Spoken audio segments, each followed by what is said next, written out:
that you can observe without having to make choices.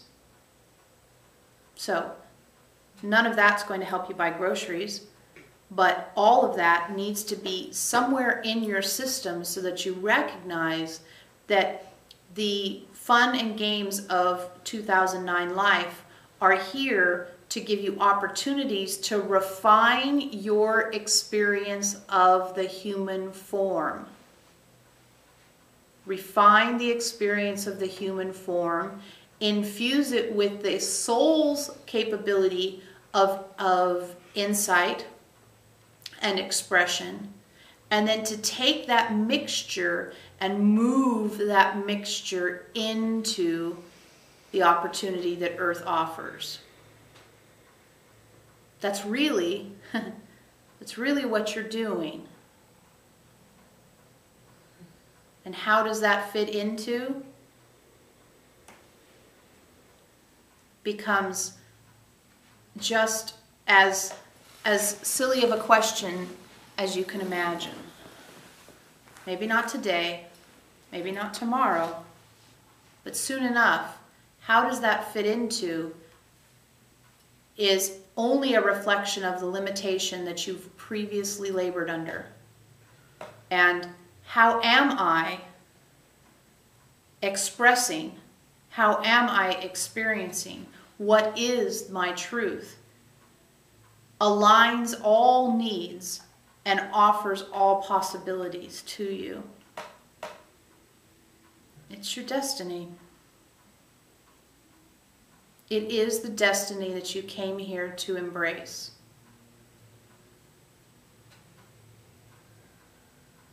It was important that tonight we bring in a bit of a bigger picture because your systems are asking for a blueprint, dare we say vision, of what is coming in the next year. Elohim explained to you that 2009 was about the body and the biological response and understanding how the body reacts to the spiritual journey. 2010 is about how you start to dictate your evolution as a spiritual being, not as a physical form. That was 2009. But start to dictate the evolution as a spiritual being into and through the human form.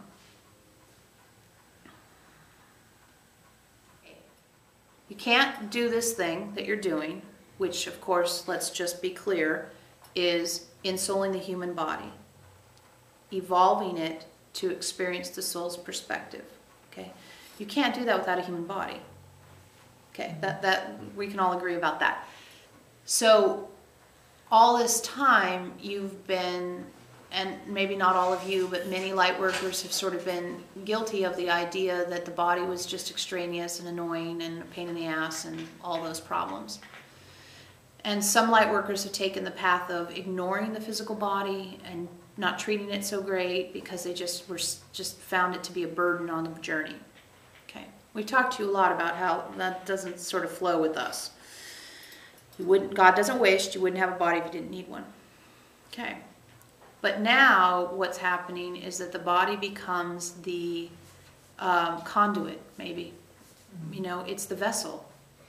It is the holding place for the transmutation. It's where the transmutation takes effect. It's how you know it's happening. It's been all well and good to get all these insights and ahas and living from aha to aha to aha is all well and good, and that'd be fab if that was all this was about. But it's about living from aha to aha to aha in the physical form and having the expression of the physical form create the new opportunity. See, it's where it shows up. It's sort of like singing a song and then adding a symphony.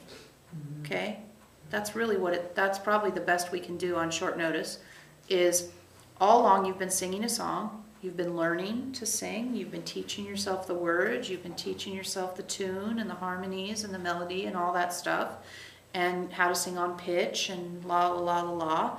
And then all of a sudden you realize, oh, you mean I'm ready for the orchestra to play with me? Yeah, you are. You're ready for the orchestra to play with you. How do you access the orchestra? By being the totality of you within the tools that you have available. So bringing yourself to the point where you're at Carnegie Hall, you know, you've studied and trained and learned, and now Carnegie Hall's there, and you show up at Carnegie Hall and they've got the orchestra ready for you. And it's like, oh, that's how you get the orchestra? By practicing and being ready for the opportunity that's being presented to you. So the orchestra, in this case, is your soul's perspective, and it's meeting you. So as you're training, it's not like you train and then you wait. There's a confluence of opportunity that's occurring. And that confluence of opportunity is what the visionaries are referring to. So you're at college and you're taking calculus. And there's the you who doesn't know calculus, and then there's the you 6 months later who does. Is the one that knows calculus taking you over? No. It's just a deeper expression of the truth of you that the moment is revealing, right? So your soul is aspects of you that have wisdom that you don't currently have online. So when your soul's energy is expressed in you, it's as though you just took a class. I like that. Aspects of me that I currently don't have access to. Even though there are fears, your managing of the biological response is becoming a default pattern in you around most primal, old, not applicable fears. Until you get one that's really legitimate, right? Until you get afraid of XYZ happening that's actually more legitimate. It's not that I'm afraid of a saber-toothed tiger walking through my camp, which is a DNA-based fear. It's, I don't know if I can continue to ask myself what is true now. I don't know if I can keep up with what that asks of me to do that constantly. That might be a fear, right? Or this just is so exhausting. I don't know that I can keep doing it. And what happens if I don't? Do I fall behind? X, Y, Z. So your fears are even turning into something far more spiritual. You're having spiritual fears instead of having survival fears. And even those of you who are concerned about survival, money or health or things like that, you recognize, okay, those are all body-based. And you just kind of go, okay, you know, those body-based fears have been around for the 40, 50, 60 years I've been walking on the planet, and they haven't killed me yet. And I'm more interested in what is true now than I am interested in living in those body-based fears. And when, you know, what is getting your attention? That's another thing the visionaries were trying to express. What is getting your attention? If the body-based fears are all you're paying attention to, then body-based fears are where you're creating your next moment from. If your what is true now is getting your attention, then that's where you're creating your next moment from. And that's a point that we really want to reemphasize, so we're going to say it again. The moment that you find yourself in is the moment from which you're creating the future moment. So when you're able to remove yourself from body-based fears long enough to find the truth of the moment, then the next moment gets created out of the truth of you rather than the fears you're expressing. And we probably couldn't say anything more important to you than that tonight.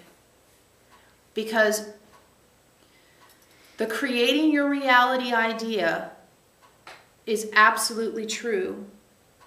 And the choices you're making about what you're focusing on create the platform for jumping off into the next moment.